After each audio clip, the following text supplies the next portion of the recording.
नमस्कार। आप अपना चैनल भारत लाइव देख रहे हैं। जैसा कि आप सभी जानते हैं कि भारत लाइव पे खबरों का सिलसिला कभी नहीं थमता। भले ही हमारी संख्या कम हो, कोरोना काल में हम 2 लोग ही काम कर रहे हों, बाकी के लोग अपने घर पर या फिर कोरोना को लेकर के सभी लोगों को छुट्टी दे दी गई हो, लेकिन इसके बावजूद हमने कभी भी खबरों से समझौता नहीं किया है और हर खबरें आप तक पहुँचाई हैं। 3 दिन के बाद जब अनंत सिंह आज बोलते हैं और अपनी चिंताएं जाहिर करते हैं पप्पू यादव की गिरफ्तारी के बाद, बिहार के माहौल के बाद, तब भी हम खबर आपके सामने लेकर के आते हैं। और पप्पू यादव की गिरफ्तारी होती है तो गिरफ्तारी से एक एक मिनट की खबर हम आपको दिखाते हैं। इससे जुड़ी और भी खबरें हम जो भी बोल रहा है या जो भी समर्थन में आ रहा है, जो विरोध में आ रहा है, उसकी भी खबरें दिखाते हैं। इतना ही नहीं, कोरोना से जुड़ी खबरें भी हम आपको दिखाते हैं। इसके साथ हम ये भी आपको बताते हैं कि सरकार क्या कर रही है, सरकार कहाँ सफल है, कहाँ असफल है, सरकार क्या व्यवस्था कर रही है, सरकार क्या चिंता कर रही है, सरकार ने लॉकडाउन लगाया तो लॉकडाउन की क्या क्या नियमें बदली, फिर दोबारा क्या क्या नियमों में परिवर्तन हुआ। इन सारी चीज़ों से हम आपको लगातार जोड़ रहे हैं। लेकिन वर्तमान परिस्थिति जो है उसमें कुछ चीज़ें बहुत ज़्यादा बिहार की राजनीति को प्रभावित कर रही हैं। पप्पू यादव की गिरफ्तारी का मामला अभी भी थमने का नाम नहीं ले रहा है। 3 दिन के बाद बाहुबली कहे जाने वाले, छोटे सरकार के नाम से मशहूर अनंत सिंह, जो कि एक लंबे समय तक आपको पता है कि नीतीश कुमार के साथ रहे हैं, नीतीश कुमार की सरकार को बचाने और सरकार को मजबूत बनाए रखने में अनंत सिंह की बड़ी भूमिका रही है। लेकिन अचानक से संबंधों में दरार आई और अनंत सिंह 2019 का चुनाव नीतीश कुमार के खिलाफ लड़े।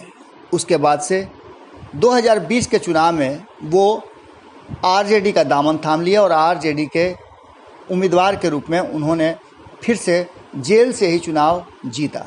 अब अनंत सिंह को भी कई तरह का डर सताने लगा है। इतना ही नहीं, अनंत सिंह को इस बात की भी चिंता है कि ये देश और बिहार कैसे अस्थायित्व की तरफ जाएगा, कैसे विकास करेगा और लोगों को राहत कैसे मिलेगा। आपको बता दें कि पप्पू यादव को लेकर के तो उन्होंने कहा ही था कि इस तरह से नीतीश सरकार लोगों को समाप्त करना चाहती है।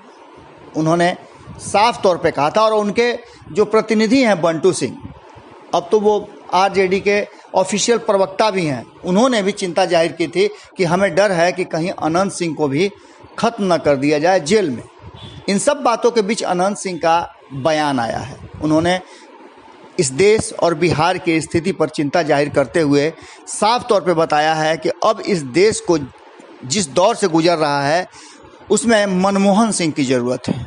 वहीं उन्होंने एक बात और कही है कि इस बिहार को अब लालू प्रसाद जैसे ज़मीनी नेता की ज़रूरत है, जो किसी भी भावना और भाव से रहित बिहार की सेवा करें। आपको बता दें कि लगातार चुनाव की चर्चाएं हो रही हैं और चुनाव की चर्चाओं के बीच अनंत सिंह का ये बयान काफ़ी महत्वपूर्ण है। देखना होगा कि अनंत सिंह के ये इस बयान को आरजेडी और आरजेडी के विरोधी किस तरह से लेते हैं। लेकिन वर्तमान परिस्थिति में अनंत सिंह का इस बयान को आप नज़रअंदाज नहीं कर सकते हैं। जुड़े रहें भारत लाइव के साथ, खबरों का सिलसिला लगातार जारी है। नमस्कार। अगर ये वीडियो पसंद आई और वह बिहार के राजनीति और बिहारियत से सरोकार रखेनी तो सब्सक्राइब बटन दबा के चैनल के सब्सक्राइब कर ली। ओजे एगो घंटी बा, ओकरा बटन दबा देला से कुल सटीक और मारक खबर रुआ मुफ्त में मिल जाई। अगर रुआ पत्रकारिता के हमनी के नया प्रयोग में सहयोग कर चाहतानी तो ज्वाइन बटन दबा दी।